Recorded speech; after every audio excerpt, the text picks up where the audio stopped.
بسم الله الرحمن الرحيم. الدرس الذي أمامنا القوسان الهلاليان. جيد. القوسان بمعنى بريكت، والهلاليان بمعنى مثل الهلال. الهلال أنتم تعرفون الهلال يعني القمر عندما يكون في أول الأيام تسمى هلال. جيد. فمثل الهلال هنا هذين القوسين. طيب، ما هي المواضع لها؟ فأول موضع لتمييز المصطلحات. هناك بعض المصطلحات معروفة، فحتى تميز وتحدد هذه المصطلحات نضع هنالك القوسين الهلاليين جيد. فمثلا نقول يعد كتاب القانون من أقدم المراجع الطبية. فهمتم؟ فكتاب القانون هذا اسم كتاب، وهذا معروف جدا يعني في الطب، فلذلك يقول يعد كتاب بين القوسين الهلاليين القانون من أقدم المراجع الطبية، أنه أقدم مرجع للطب. جيد. وكذلك لتفسير كلمة أيضا تستعمل القوسان الهلاليان لتفسير الكلمة تريد تفسيرها. الأنانية داء قاتل. لو قلنا هكذا لما عرفنا الأنانية، ولكن هنا وضع القوسين ثم كتب في الوسط، يعني بين القوسين الهلاليين كتب الأنانية حب الذات. ما معنى الأنانية؟ الأنانية معناه الإنسان يحب نفسه. جيد. لا يتفكر بالآخرين وإنما يتفكر بنفسه فقط. هذا الشخص يسمى أناني. فالأنانية حب الذات داء قاتل. وكذلك تستعمل القوسان الهلاليان عند تحديد رتبة إنسان. تحدد رتبة إنسان، ما هو منصبه، ما هو رتبته. مثلا تقول زار الأستاذ محمد بعض الفصول. طيب، لو قلت هكذا زار الأستاذ محمد بعض الفصول، أستاذ محمد زار بعض الفصول، الآن ما كنا نعرف أي أستاذ محمد تعنيه، ولكن حتى أنت تحدد رتبته تكتب منصبه، فقلت وكيل المدرسة الذي هو مسؤول عن المدرسة. وكذلك يستعمل القوسان الهلاليان لتحديد المكان. جيد. لتحديد مكان.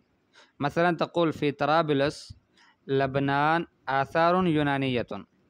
فطرابلس هذه كلمة يعني غير معروفة بالنسبة لعامة الناس، فأنت حددت مكان وقلت أعني طرابلس الذي في لبنان، هناك آثار يونانية. وكذلك يستعمل للتنبيه إلى ضبط الكلمة. ما هو إعراب هذه الكلمات؟ تشكيل.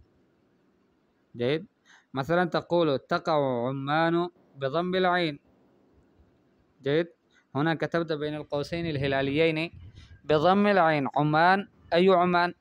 الذي حتى لا يخطئ أحد في القراءة ولا يقرأه عمان أو عمان، وإنما هو بضم العين. فهمتم؟ فلذلك تستعمل هنالك للتنبيه إلى ضبط الكلمة. تقع عمان بضم العين في الجنوب الشرقي للجزيرة العربية. مفهوم؟ وكذلك تستعمل لإبراز كلمة في سياق الكلام. إذا كان كلام يعني أنت مستمر في الكلام مع أحد وتريد أن تبرز كلمة واحدة، كيف تبرزها؟ تضع بين القوسين الهلاليين. مثلا تقول زار الأستاذ محمد وكيل المدرسة سابقا بعض الفصول.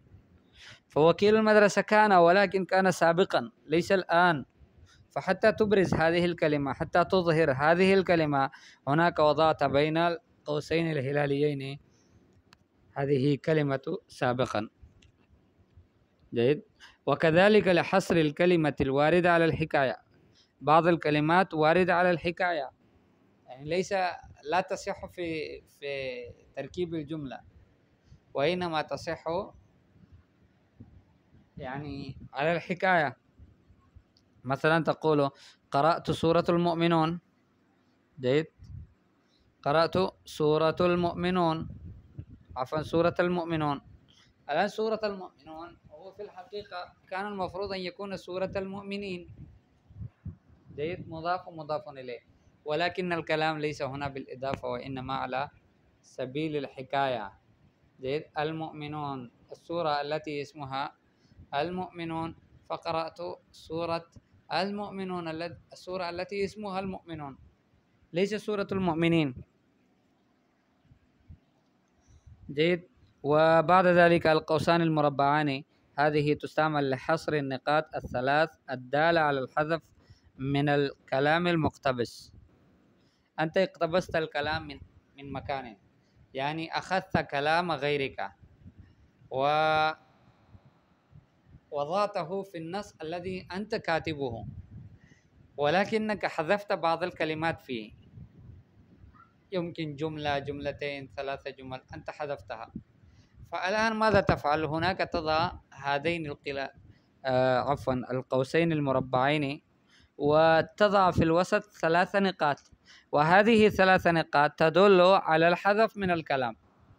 كل واحد عندما يقرأ هذا النص الذي أنت كاتبه، عندما يقرأه فيعرف أن هناك كلام محذوف، ليس الكلام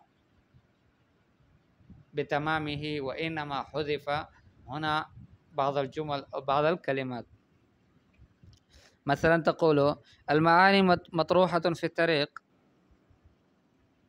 المعاني مطروحة في الطريق، وإنما شأن في تخيير الوزن وحسن السبق. جيد. الآن هذه الجملة عندما يقرأ أحد فيعرف أن بعد كلمة المعاني مطروحة في الطريق هنا بعض الكلام محذوف. جيد. والدال على هذا هو هذين القوسين المربعين أو هذان القوسان المربعان، عفوا. وكذلك القوسان المربعان تستعمل للإشارة إلى خطأ في نص مقتبس.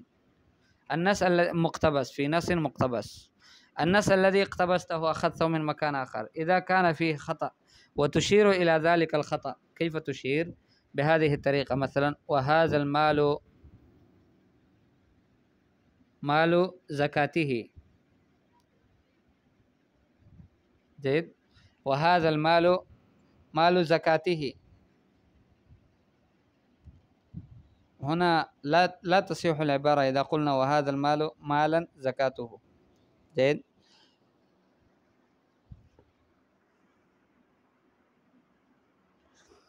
فنقول مثلا هنا إذا أنت تريد أن هذا خطأ، وإنما العبارة كانت الحقيقية كانت هكذا.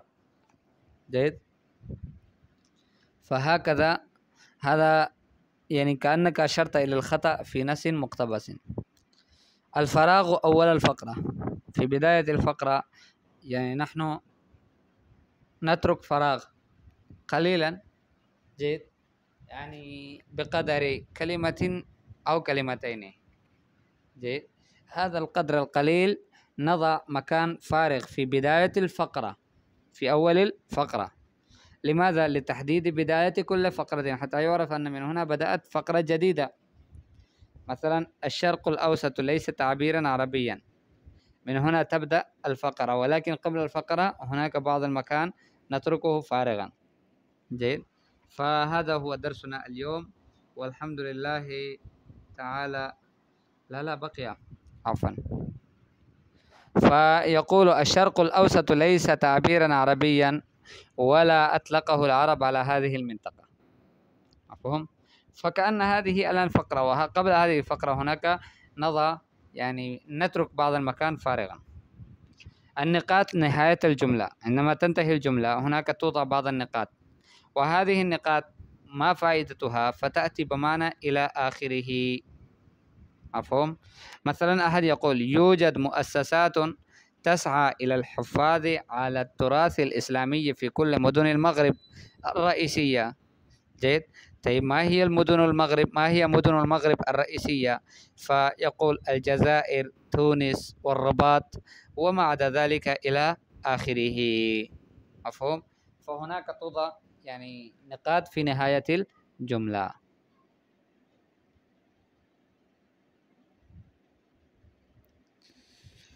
اچھا بھائی، یہ ہے القوسان الہلالیان، یہ دو قوسان جو ہلال کی طرح ہے۔ قوس اس لیے اس کو کہتے ہیں کہ یہ کمان کی طرح ہوتا ہے، ٹیڑھا ہوتا ہے۔ کمان جو ہوتا ہے نا، وہ جس سے تیر پھینکتے ہیں تو وہ ٹیڑھا ہوتا ہے۔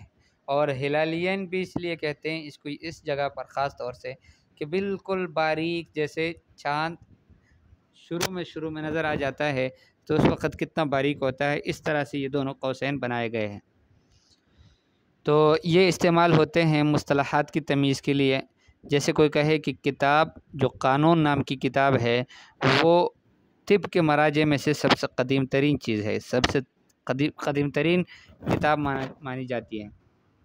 اسی طرح کسی کلمے کی تفسیر کرنی ہے آپ نے تو اس وقت بھی استعمال ہوتا ہے۔ جیسے کوئی کہے الانانیت حب الذات داء قاتل، انانیت خود غرضی، ٹھیک ہے۔ اب یہ خود غرضی، اس کی تعریف انہوں نے دو جملوں کے درمیان میں تفسیر اس کلمے کا بیان کیا ہے، حب الذات، اپنے آپ سے محبت۔ تو فرمایا یہ داء قاتل، یہ ایک قتل کرنے والی بیماری ہے، خطرناک قسم کا مرض ہے۔ اچھا، اسی طرح سے یہ انسان کے رتبے، اس کے منصب کی تعین کے لیے بھی یہ لگایا جاتا ہے۔ جیسے کوئی کہے زار الاستاذ محمد وکیل المدرسۃ بعض الفصول، کہ استاد محمد نے بعض کلاسوں کی زیارت کی، ان کو دیکھا۔ اب یہ استاد محمد کون تھے؟ تو بریکٹ میں لکھ لیا کہ وکیل المدرسہ، جو مدرسے کے سرپرست تھے اور ان کے بڑے ہیں۔ اچھا، اسی طرح سے کسی جگہ کی تحدید، اس جگہ کی تعین کے بارے میں کے لیے بھی استعمال کیے جاتے ہیں۔ جیسے کوئی کہے فی طرابلس میں، اب طرابلس کون سی جگہ ہے؟ لبنان، دو بریکٹوں میں لکھ لیا۔ آثار یونانیت، وہاں پر یونانی آثار موجود ہیں۔ اسی طرح ایک کلمے کی اعرابی حالت بتانے کے لیے کہ اس پر حرکات کون سے ہیں، ضمہ ہے، فتحہ ہے، کسرہ ہے، اس کو بتانے کے لیے بھی استعمال ہو جاتا ہے۔ جیسے تقع عمان بضم العین، ٹھیک ہے۔ عمان جو ہے یہ واقع ہے فی الجنوب الشرقی للجزیرۃ العربیہ، جنوب شرقی میں جزیرہ عربی، جزیرۃ العرب میں، ٹھیک ہے۔ جزیرۃ العرب کی جنوب شرق میں عمان واقع ہے۔ اب یہ بات ہو گئی، لیکن عمان کو صحیح پڑھنے کے لیے دو بریکٹ کے درمیان انہوں نے لگا لیا بضم العین۔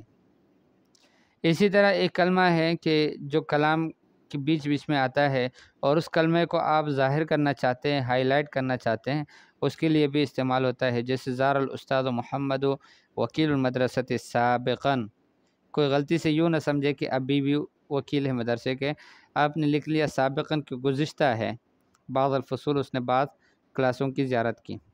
اسی طرح ایک کلمہ جو ہے وہ آیا ہو علی الحکایہ، تو اس وقت بھی اس کی تعین کے لیے بھی استعمال ہوتا ہے۔ جیسے قرأت سورۃ المؤمنون، میں نے سورۃ المؤمنون پڑھ لیا۔ اب سورۃ المؤمنون جو ہے اس کو اگر عام طور سے لکھا جائے تو سورۃ المؤمنین، ایمان والوں کی صورت، لیکن یہاں چونکہ وہ مراد نہیں ہے، بلکہ سورۃ المؤمنون سے مراد وہ صورت ہے کہ جس کا نام مؤمنون ہے۔ سورۃ المؤمنون ایک صورت کا نام ہے، تو یہاں پر جو ہے مضاف الیہ مجرور بن کر نہیں آئے گا، اس وجہ سے کہ یہ جو ہے وہ علی سبیل الحکایہ آیا ہے، ٹھیک ہے۔ تو قرأت سورۃ المؤمنون، ٹھیک ہے، تو یہاں پر اس کی ترکیبی حالت وہ نہیں ہوگی جو عام طور سے اگر یہ علی سبیل الحکایہ نہ ہوتا اس وقت ہوتی۔ اچھا، اس کے بعد ہے قوسان مربعان، چار خانوں والا یعنی بریکٹ۔ یہ کس لیے آتے ہیں؟ تو یہ آتے ہیں لحصر النقاط الثلاث الدالہ علی الحذف من الکلام المقتبس۔ ایک کلام ہے کہ جس کو مقتبس کیا گیا ہے، دوسری جگہ سے لیا گیا ہے، اب اس میں آپ نے کسی جگہ آپ نے اس میں سے کٹنگ کر دی، اس میں سے کچھ کاٹ دیا، تو اب اس کاٹنے کے لیے 3 نقطے لگائے جاتے ہیں، ان 3 نقطوں کے دونوں طرف یہ قوسان مربعان لگائے جاتے ہیں کہ یہ دلالت کرے اس پر کہ یہاں پر کوئی کلام جو ہے وہ حذف ہے، وہ پورا کلام نہیں ہے۔ جیسے کوئی کہے المعانی مطروحۃ فی الطریق، معانی جو ہے یہ تو راستے میں پڑی ہوئی چیزیں ہیں، تو آگے اس کے بعد پھر جو جملہ ہے یا جو کلام ہے وہ حذف ہے۔ وَإِنَّمَا الشَّأْنُ فِي تَخِيرِ الْوَزْنِ وَحُسْنِ سبق، شان جو ہے، شان یعنی بڑا کام جو ہے وہ تو وزن کے اختیار کرنے میں ہے، اور اچھے حسن سبق اور ایک اچھے انداز کو اختیار کرنے میں ہے کہ جملے معانی جو ہے اس کے لیے اچھا ایک انداز اختیار کیا جائے اور وزن بھی مناسب ہو۔ تو بہرحال یہ جملہ ہے کہ جو بیچ میں کٹ گیا ہے، اس وجہ سے یہ کوئی پورا جملہ نہیں ہے۔ اسی طرح ایک نص ہے، ایک آپ نے دوسری جگہ سے اس مضمون کو لیا ہے، تو اس میں کسی جگہ غلطی رہ گئی ہے، اس غلطی کی اصلاح کے لیے، اس کی طرف اشارے کے لیے آپ اشارہ کرنا چاہتے ہیں، تو اس میں بھی 2 قوسان جو مربعان ہیں، یعنی 4 خانوں والے، یہ استعمال کیے جا سکتے ہیں۔ ٹھیک ہے، 4 خانوں والے نہیں، 4 کونوں والے۔ جیسے کوئی کہے وَهَذَا الْمَالُ مَالُ زَكَاتِهِ، کہ یہ مال اس کے زکوٰۃ کا مال ہے۔ ٹھیک ہے، تو اس کو اگر اس نے بتانے کے لیے یہ کہا کہ ہاذا نہیں تھا، بلکہ صحیح جو ہے وہ ہاکذا ہے، ہاکذا المال مال زکاتی۔ بہرحال الفراغ اول الفقرہ، فقرہ کوئی بھی شروع کرنا ہو تو اس کے شروع میں آپ نے بھی دیکھا ہوگا کہ مضامین میں اس کے شروع میں تھوڑا 1 انچ کے بقدر جگہ خالی چھوڑا جاتا ہے، تو وہ کیوں؟ لتحدید بدایت کل فقرہ، تاکہ پتہ چلے کہ یہاں سے ایک نیا فقرہ شروع ہو رہا ہے۔ الشرق الاوسط لیس تعبیرا عربیا، شرق اوسط کا جو تعبیر ہے یہ عربی تعبیر نہیں ہے۔ ولا اطلقه العرب على هذه المنطقہ، اس جگہ کو عرب نے بھی اس کا نام یہ نہیں رکھا شرق اوسط۔ ٹھیک ہے، تو اس طرح سے ایک جملہ وہ کہنا چاہ رہا تھا، اس کے گویا ایک فقرہ بن گیا، 2 جملے ہوئے اس میں، تو اس کے شروع میں بھی خالی جگہ چھوڑی جاتی ہے، اس کے آخر میں بالکل النقاط نہایت الجملہ، جملہ ختم ہو گیا، اب جملے کے ختم ہونے میں آخر میں 3 نقطے لگائے، اس کے دونوں طرف قوسان ہلالیان، قوسان ہلالیان لگا لیا، نہیں قوسان ہلالیان نہیں، آخر میں 3 نقطے لگا لیا۔ ٹھیک ہے، تو یہ کب لگا لیا جاتے ہیں؟ جیسے کوئی کہے یوجد مؤسسات تسعى الى الحفاظ على التراث الاسلامی فی کل مدن المغرب الرئیسیہ، کہ کچھ ادارے ہیں، مؤسسات، کچھ ادارے موجود ہیں، تسعى جو کوشش کرتے ہیں الى الحفاظ على التراث الاسلامی، کہ وہ خیال رکھے تراث اسلامی کا، اسلامی جو ثقافت ہے، اسلامی جو میراث کی چیزیں ہیں، پرانی آثار ہے، ان کا خیال رکھے۔ فی کل مدن المغرب، تمام مغرب کے تمام جو بنیادی اور رئیسی قسم کے شہر ہیں ان سب میں۔ کون کون سے شہر ہیں؟ تو بتا دیا، جزائر ہے، تونس ہے، رباط ہے، اب اس کے علاوہ بھی کچھ ہے تو الی آخرہ، 3 نقطے لگا کر بتا دیا کہ الی آخرہ۔ ٹھیک ہے، انشاءاللہ یہ ہو گیا آج ہمارا سبق۔ تدریبات انشاءاللہ پھر پڑھ لیں گے، لیکن یہ جو قصہ ہے اس کو ضرور پڑھیں۔ ٹھیک ہے، ارجو من جميع الطلباء ومن جميع الطالبات ان يقرأوا هذه القصة، قصة جرة ذهب، مفهوم؟ انها قصة ممتعة، فأنتم تقرؤون هذه القصة ثم تضعون علامات الترقيم في المواضع المناسبة. جيد، أي مكان ينبغي أن تضع فيه أي شيء تضع فيه، يعني من علامات الترقيم تستعملونها هنا كلها. فمعناه أن هذه الكتابة يعني تعاد مرة أخرى، خاصة للطلبة الذين ما عندهم كتب، فهؤلاء يعيدون كتابة هذه القصة.